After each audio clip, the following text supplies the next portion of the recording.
Chillcast MMA, and I'm joined by Austin Brodie of MMAPanic. Like I said last time, we're going to talk about the UFC 246 main event. It's going to be Conor McGregor taking on Donald Cerrone. But instead of trying to just drag this out, we're going to do this in three parts. So this is going to be part two. We're going to talk about Donald Cerrone and just sort of break down this fight from his perspective, all angles involved. So before we get into that, Austin, how was your weekend? What's going on? I know it was another slow one, but nonetheless, what was going on? What'd you get into? It was a good weekend. It was slow as far as MMA goes. Of course, we had the NFL playoffs, which were on Saturday and Sunday, and there were some pretty entertaining and crazy games going on there. So it was a fun weekend. Not so much for my city, the Eagles. You know what? I'm just gonna skip over that part. Good luck to Pete Carroll, but the Eagles, it's like we basically had our JV squad out there. Guys were just injuries left and right. Carson Wentz, his head got bounced off the turf, and I don't know what happened. I go to get a drink, come back, and it's a different guys playing. So a lot was going on yesterday. The city of brotherly love is hurting, but nonetheless, let's get into this fight. So before we get into the strictly X's and O's and techniques and specific breakdowns as far as that's concerned, what's your overall take when you look at Donald Cerrone heading into this fight with Conor McGregor? I think he's going to be motivated. Obviously, he's experienced. He's the most experienced UFC fighter of all time, the most wins and all that stuff. This is, I think, a fight that he feels that he deserves. Maybe not off of recent wins, but off of just sticking around the sport so long, being in the top of the division. So I think he's going to come in motivated. I think he's, a lot of people, even myself, have said he's a bad matchup for Conor for a lot of reasons. But he has some. When Donald Cerrone is at his best, and it seems like he's really in the zone, he's legitimately one of the best fighters in the world, and that'll be no different if he's able to get off and do some good things with McGregor early. So I think he's going to be confident. I think he's skilled, and I think he might give Conor a tougher test than even I've been thinking in the last few weeks and months leading up to this fight. When I think about sort of his mentality or where his mentality could be heading into this fight, it's just interesting because he's been through a lot. Like, he's been in the UFC for so long. I know it was him and Michael Bisping and GSP at one point. Those guys were going back and forth for most fights in UFC history. So he's in that club, and I'm pretty sure to date, if I'm not mistaken, he's in the lead with that one. And it's just like the guy's been around for so long, and yet he's only fought for a belt one time. And that's sort of crazy to think about. So for him to get this opportunity, I know we said it before, but to me, this really does just bring me back a little bit to Nate Diaz and how he was a little bit in the mud, and you could tell he was frustrated. And then all of a sudden, he goes in there and has, not just, I don't want to say one good performance as if to say that was his only good performance, but for context's sake, he had one good performance against Michael Johnson, gets the McGregor fight, and then his entire life changed after that. So it just sort of feels like Donald Cerrone is sort of at that crossroads where we feel like we've had this moment before in terms of him, this is the fight where he could get over the hump. We've had that moment with him multiple times in the past. And it feels like he stumbled before, but this truly feels like, with as many fights and as long as he's been in the game, this truly is his last shot at getting, quote-unquote, over the hump. So do you agree with that? Do you not agree with that? Is this sort of like his last bite at the apple, so to speak? Yeah, I think so. Especially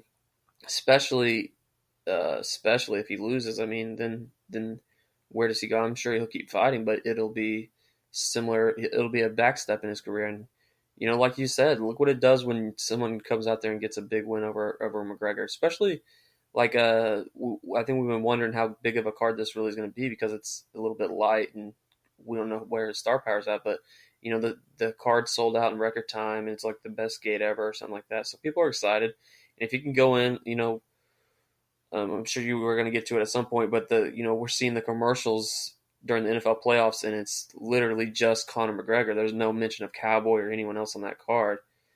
So they're putting all their eggs in the basket of Conor McGregor, and that's up for the taking. If Cerrone lands a head kick or gets a rear naked choke or does something on this big stage, then that can propel him back into into the mainstream kind of eye. So it like you said, it's a lot. It's his probably his last ride. The last real shot at achieving something major in the UFC.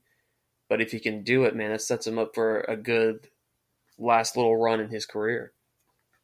Before we get into the actual fight, I guess I'll respond to what you said about the promo because I did tweet something about it, but that was just unfortunate because it just lets me know that ESPN and the UFC they learned nothing from 2019 or the past decade. It lets me know that in 2020, as we sit here and all the talk about ESPN and what do they mean for the sport and all that, they learned absolutely nothing from the last decade. They signed all these journalists, and no one thought to mention, hey, it's kind of a bad idea when you don't highlight the other person, a la Francis Ngannou, Ali Holm. I mean, we could go down that road all day and night, but it's just unfortunate that the UFC and ESPN made that decision to not even show a picture of them, or even at the end when they have the fight poster, at least have them in that. Nothing. They just completely excluded them from that little playoff promo, and that sucks because for a lot of people, if Donald Cerrone wins, I don't want to hear any hand wringing about the pay per views moving forward or any sort of star power transference. I don't really want to hear that around Donald Cerrone because when the opportunity presented itself for you to present this man to the mainstream in a fair playing field, when you had that opportunity, you chose not to do so. So that's my last sort of bit on that. But before we get into this fight, the last thing I guess before, and again, you can find me on Twitter at Nixon_speaks. You can find Austin at MMAPanic. And one last thing before we actually get into the X's and O's of this fight. Anything as far as because I know this is going to be about Donald Cerrone, but it feels like I don't want to just dive completely into Donald Cerrone and his skill set without at least getting out some of the things that we think Conor McGregor could bring into this fight that could affect it. So I want to sort of get that out of the way first, and then we can sort of really dial it in and talk about Donald Cerrone. So I'll phrase it like this. When you look at Conor McGregor coming into this fight with Donald Cerrone, is there anything that he can do that you see as a strength or a weakness that Donald Cerrone could take advantage of? Not so much what Donald Cerrone does well, but what does Conor do well, or what do you think he doesn't do well? Yeah, well, what we've seen in Conor McGregor's losses is a lot of them have been attributed to his gas tank. So that's the first thing. Like that's the glaring one that everyone has to think about. If you take him into that later rounds, will he break? We've seen him do good in a 5-round fight like he did against Diaz, but we've seen him break and even some 3-round fights. So that's something to definitely think about. The other thing that may be concerning to Cowboy is Conor McGregor's ability to come out and get on you fast, which is something we've seen Cowboy have problems with in the past.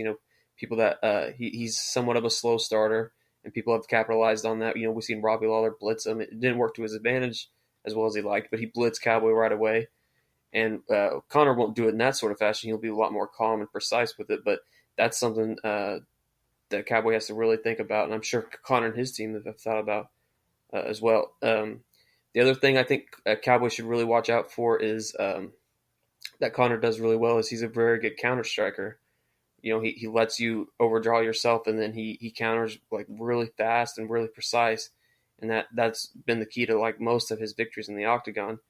And Cowboy, as we've seen in his last fight, and as we've seen some of his fight, he's been really susceptible to quick counters like that, particularly when he's kind of gets lazy, like throwing slow combinations and stuff like that. So those are the things I think Conor doesn't do well and does well that Cowboy should be thinking about. So what about you? For me, if I had to pick one thing, it would be the glaring difference in the first, how these guys approach the first round.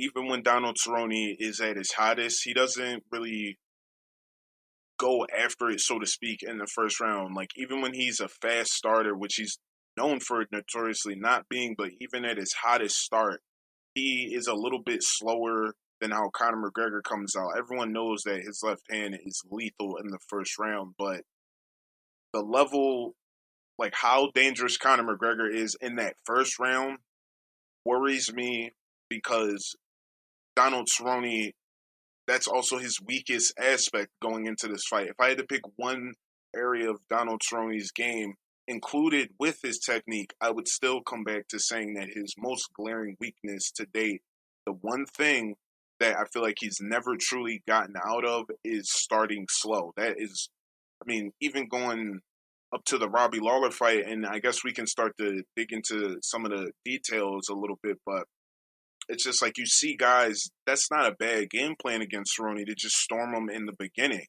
And I guess to try and, all right, now to take it a step further, with Donald Cerrone, his stance, for instance. His stance, I noticed he tends to stand a little bit too high, even for Muay Thai standards. One of the things that I noticed is that a lot of his combinations, when he's finishing guys, so to speak, if it's not a high kick or some sort of kick variation, it's usually a combination. An elbow is usually somewhere in there or right.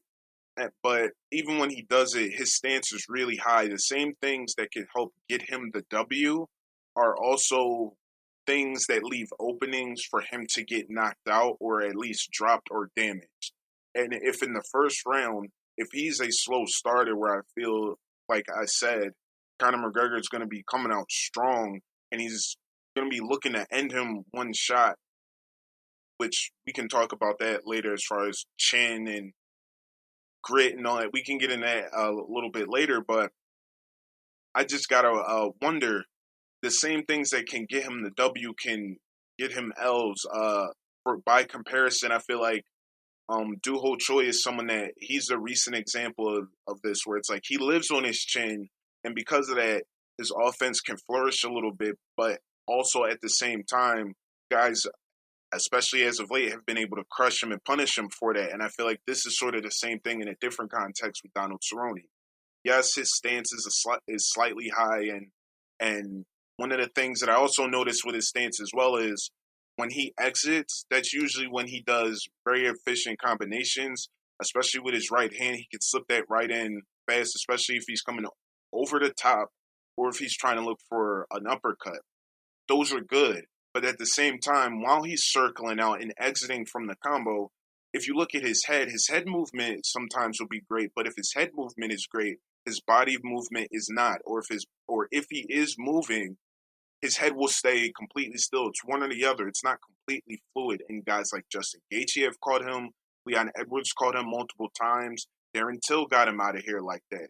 So that's what I think as far as the stance. And that's my long-winded answer. But to try and, all right, now, like, what do you think? As you started to look at his stand-up a little bit, what, just like, go through it. Like, what do you see when you look at his past fights? Yeah, I agree with a lot of you're saying. His stance is very high. Like, and a lot of times you see him get caught when he's trying to, like, he doesn't have his hands up. He's trying to lean back to avoid punches instead of really like trying to move out of the way, and he usually gets caught doing that. And back to what you said as far as with the stand up, as far as a lot of the stuff that makes him dangerous is also dangerous for him. We see, one of the best parts of his stand up game is his kicks. He's finished a ton of people with kicks, and it usually comes after a combination with his hands. He mixes it up with his hands and throws his kicks behind it, and that tricks a lot of people and that gets a lot of people out of there. But there's been times where he doesn't do that and he just kind of throws blind kicks out there with no setup.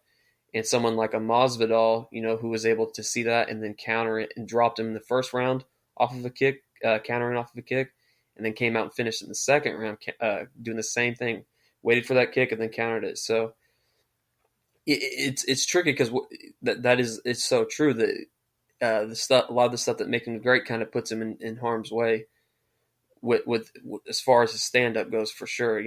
And we don't see him a lot of times like even try to like mix up any sort of takedown attempts or anything in his stand up to kind of get his opponent thinking about something else to open up some other stuff for him. When we see him grapple, that's usually when he goes into a fight that he decides, like, oh, I'm going to take this guy down, like an Oliveira or something like that, where he makes a conscious effort to do that. But when it's just striking, we don't see a whole lot of like a takedown attempt or something like that, which is something I think he should really try to do against Conor, because no matter who Conor's fighting, it has to be in the back of his head, this person's going to try to take me down. Now, I don't know if that's Conor's game plan or if that's Cowboy's game plan, But even if it's not, I think it'll help his striking out a ton if he even if he clinches Conor up and puts him up against the cage or something like that. Just get him thinking about something else you're wanting the fight to go somewhere else, and that'll open up his striking. For me, it's complex looking at Donald Cerrone, right? Because I mean, we both said it, so I don't want to just belabor the point to death. But a lot of the things that he does well also put him in harm's way. Like I was thinking, one of the things with Conor McGregor, we know his stance is a little bit wide. So, and Donald Cerrone, he's a kicking maestro. Like that doesn't feel too controversial to say.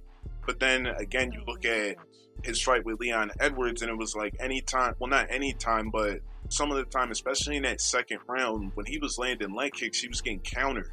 And you just got to think, especially in the first round, if Cerrone is trying to settle into any sort of groove and he throws a lazy leg kick out there, Conor McGregor might just face plant him off for that. And that just might be it for him.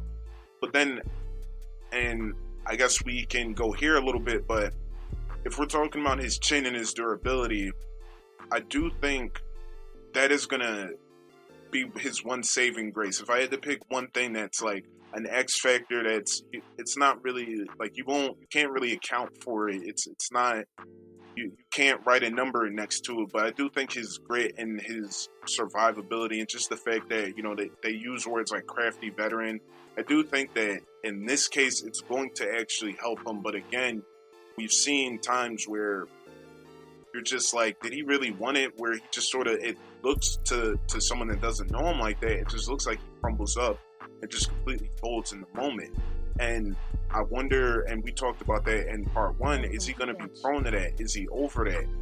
But at the same time, I feel like if he is over that, and this is what we're talking about, the duality of Donald Cerrone, if he is over that and he's shown flashes where he can be over that, then I feel like he's going to be difficult. And let's say he does get dropped, it's going to end up to the ground. So let's transition this conversation to the ground a little bit.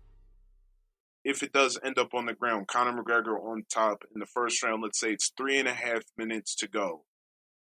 How do you see that unfolding from Donald Cerrone's perspective? Does he just cover up and that's it? Do you think he survives a little bit, but ultimately that depletes him a little bit too much? Will he be able to get back to a groove? Or does he catch a submission and end it there? What do you think? Yeah, before I go into, I just want to say, I think Conor has somewhat underestimated jiu-jitsu skills. I don't think he's, an expert on the ground or anything like that. But in the first Diaz fight, Conor got taken down. He was able to sweep Diaz and get on top. So that's not, that's not a novice thing at all. So I think he has decent grappling skills. But I think if anywhere the fight goes on the ground, even if Conor's on top or if Cowboy's on top, I think Conor should be very cautious, because I think, say Cowboy or is in Cowboy's full guard, I think he's going to be attacking submissions left and right. I don't think he's going to even think about like just trying to get back to his feet or something like that. I think he's gonna be attacking submissions, but I don't know. I mean, maybe I'm wrong. I think if that position was to happen, I think Conor would try to just get back up to his feet.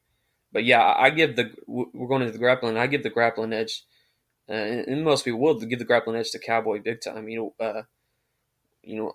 Conor has decent stuff, but we've seen Cowboy time and time again get people out of there with his jiu-jitsu skills. And from his back a lot too. Mike Perry made the bad choice of taking down Cowboy in Denver, and then got reversed, put into an arm bar, and looked like Cowboy was going to rip his arm off. So he's very dangerous with his jiu-jitsu, whether he's on top, like we've seen with Cowboy Oliveira, or whether he's on bottom, like with Perry. So yeah, Cowboy is very dangerous on the ground, especially in this fight with McGregor, who we've seen be susceptible to submissions in the past. But I will say, the first round, I think Conor might be a little more well versed at defending himself and not getting in any trouble. But say that same situation happens after a grueling like 3 rounds or 4 rounds, then I think Conor's in some massive trouble on the ground. And he doesn't want to be in any ground situations with Cowboy when he's a little bit fatigued. With Cowboy, it's interesting because when I think about the ground exchanges, or I just think about how any sort of situation early on could play out. I think I could just see a situation where I'm not really too worried about Donald Cerrone trying to go for a submission. I feel like if he chooses to truly hunt for one and Conor McGregor is foolish enough to stay down there long enough, then that obviously will favor Cerrone. But I could see a situation where Cerrone tries to scramble back up to his feet, and he does, but he just gets caught standing completely flat. And just like Justin Gaethje, McGregor just doesn't hesitate, just decides to pull the trigger and throw something down the middle, and that could just be it for Cerrone. That's the type of danger he leaves himself in. I feel like there are tiny seconds, especially when he's trying to escape from the break or any type of, he's trying to get away from a scramble.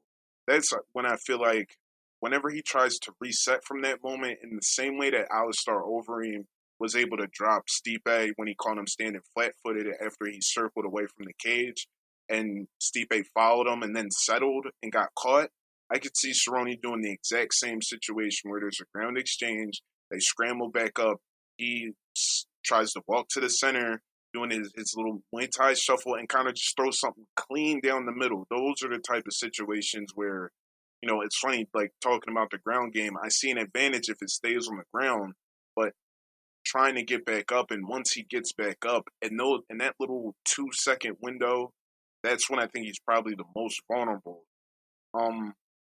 But just as a whole now, as you look at sort of the whole package, just what are you expecting to see from Donald Cerrone as a whole heading into this fight? Let's say it does go past the first round. Just like, what are you expecting to see from this? Yeah, I'm not real sure. I'm very curious to see what his game plan is going to be. I think you're going to see him be really patient. I think if we're noticing it, I got to think his team is. I think he's going to be super patient. He's going to pick his shots. I do think he's going to try to kick the lead leg of Conor a little bit, even though that's a risk of really getting countered by that left hand. But I think he'll try that a little bit. But I think he's going to be real patient and kind of see what we see him start slow in the first round. Conor has a gas problem, so I think you're going to see him come out patient. I think you are going to see him, if not try to go for takedowns, try to get Conor up against the cage and kind of wear him out a little bit, wear on him. I think that's what the game plan would be, and I wouldn't be surprised if there was a lot of grappling involved. But I'm not real sure either. Maybe like we talked about before. It's his last big thing. Maybe he wants to go out there and prove that he's the more proficient kickboxer than Conor McGregor. I mean, he has a ton of finishes. He has a ton of experience. We could see him doing that, but I see him being really patient. I see him picking his shots, not trying not to get countered by that left hand like so many other people have before. Diaz, Alvarez, all of them have been countered by that left hand of Conor McGregor. But the ones that have been able to take it and not just completely fold under it have had a pretty decent showing against Conor. So maybe that's what's in. I gotta assume that's what's in the back of his head and his team's head coming into this fight. I guess just from a general perspective, I'm interested to see how Cerrone approaches it in the first 2 minutes. To me, that's going to be telling of what happens in the fight. I just want to know, like, if Conor comes out and decides to put the pressure on him, what does Cerrone do if he's hurt? Does he just, I mean, because we've seen him wilt so many times, that's just the unfortunate thing about it, is that I could easily see a situation where Donald Cerrone gets TKO'd in the first 60 seconds, but at the same time, if he's able to survive it, and let's say Conor McGregor, let's say he's not as accurate in those first 90 seconds and Cerrone can survive a little bit, then I think it's going to come down to those middle rounds, that third and that fourth. I just feel like the first two rounds for Conor McGregor are going to be heavy for him. And while I do give him the advantage if he decides to use his kicks, the reason why I'm scared to completely lean on that is because when he uses his kicks, which I do believe is his strongest asset heading into this fight, that's usually when he's exiting from that is when he's the most susceptible. So it's one of those things where, like, it's kind of like the H-bomb in a sense, where it's like that's your strongest thing, but once that misses, give your opponent a bevy, you give them a menu of things to do to counter, especially once they catch on to your timing. So that's a situation where, okay, the first 90 seconds, let's say they don't go that great for Conor and they do go well for Cerrone, that I'm not going to feel all that confident necessarily because timing and adjustments they can happen in the middle of rounds. And if Conor McGregor, and we're going to get to this in part three. So for anyone listening to this and you're wondering like, why aren't you guys actually talking about Conor McGregor? You just no, it's not that. Once again, we're doing this. It's a three-parter. The first part is already uploaded and available. Thank you guys for listening to part two, and we're going to have part three. Obviously before the fight goes down. So please like, share, subscribe, all that fun stuff. But getting back into this fight, it's just one of those things where I don't know. Cerrone has proven to be very unreliable. And it sort of harkens back to what I said in the beginning, where if he's over the hump, that mental hump, then I feel like all my worries about getting countered and things like that, he'll sharpen that up and he'll be okay. But if he's not, the first left hand that cracks him in the first 60 seconds, I'm very worried that that'll be the thing that puts him down. So I guess since we're doing this, we might as well give our prediction now, and then we'll lock it in and make it official, so to speak, on part three. But before we actually go into a prediction and things like that, sort of give ourselves time to adjust to that. But before we give that, are there any other little things that you feel like we completely missed with Donald Cerrone that you want to touch on? Before I guess you do that, real quick for anyone listening, for the betting public, as we sit here today, the plus minus thing on this is always weird, but I know you guys out there actually look into this stuff. But as we sit here today, on Monday, January 6th, the last fight odds that are out on this, Conor McGregor, he's a minus 310, and Donald Cerrone, he's a plus 240. So I guess give your thoughts on that. What do you think about the betting odds? And then also, is there anything else that you feel like we missed before we give our prediction? Yeah, the betting odds, that's about as what I assumed it would be. You never really can't tell with those things, but yeah, that makes sense. But the one last thing I'll say, as far as like the fight goes, is I think a lot of it depends on who's like enforcing their game plan and controlling like the pace of the fight. We've seen both men do very well when they're kind of the bully. They're the ones that are landing more, picking the shots, hurting their opponents, and we've seen both men not do good at all once they hit a little bit of adversity. So it might, at the end of the day, it might just come down to who's able to put their opponent in a bad spot first, and that makes it for a very interesting first couple of rounds in this fight. All right. So with that, we might as well just go ahead and get our predictions out there. So I guess I might as well go first on this one. And again, for anyone listening, we're going to give our official ones before the fight actually goes down. But just wanted to give a first set of predictions out there, sort of check the temperature. So for right now, as we sit here again, Monday, January 6th, I got to say, given everything that you guys will hear that we're going to say about Conor McGregor, and given what we've already talked about here with Donald Cerrone, ultimately, I feel like Donald Cerrone will get it done in the third round via TKO. I could see a situation where he is hurt and he is battered because Conor McGregor was able to time him a little bit, and I could see a ground exchange in which Donald Cerrone comes out on the worst end of it. He's not able to lock up a submission.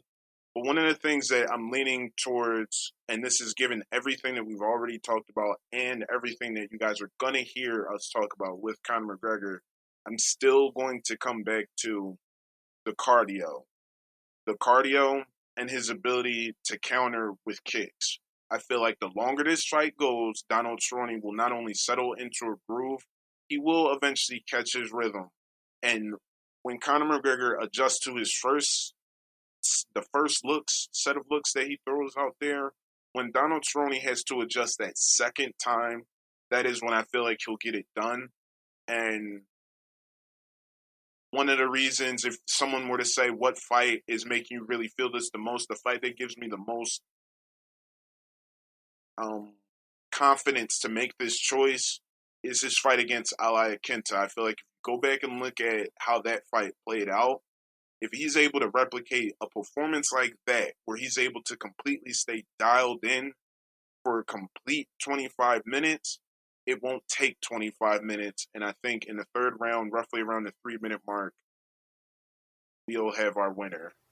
Yeah, that's interesting. I mean, that wouldn't be totally surprising. I could see. My prediction as it stands right now, and again, like you said, this could change the more closer we get to the fight. But as of right now, I got Conor McGregor second round TKO. I think he gets after Cowboy in the first round. I think he goes to the body a lot. Tries to, we've seen Cowboy with problems taking punishment to his body in the past. I think he's going to get him hurt a little bit, not a lot in the first round, and then kind of put a bow on things in the second round, similar to what he did with Eddie Alvarez. That's my prediction right now as it stands. But again, things might change. We'll have to see. Especially fight week will be interesting. The weigh-ins will be interesting. But yeah, that's where I'm at right now. All right, so you heard it there. I'm leaning Donald Cerrone in the third round via TKO, and you've got Conor McGregor second round via TKO. Yep. All right, so you guys heard it there. Obviously, you guys can reach out to us and let us know on Twitter. Again, my Twitter at Nixon_speaks. You can find Austin at MMAPanic. And I guess before we wrap it up and get out of here, one of the last things that I feel like I completely missed with Donald Cerrone, and I guess we sort of already gave our predictions, so I guess you could take it with a grain of salt.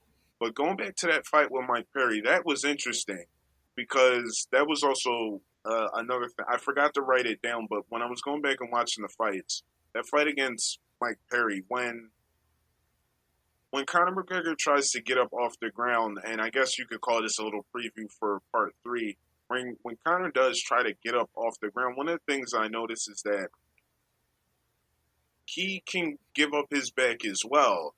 But it's interesting because some of the guys that he gives his back up on, they either don't take it or they can't get to it. And I don't want to go too deep into that. For anyone questioning, you'll just have to listen to part 3 to hear my conclusion on why I believe that. But it's just funny because that Mike Perry fight, if Mike wasn't trying to get up, I don't think Cerrone would have caught him in a submission. And to me, that was very interesting because I could see a situation where Cerrone is on his last legs and kind of tries to stand up to try and get him out of there, the same way he did with Chad Mendes.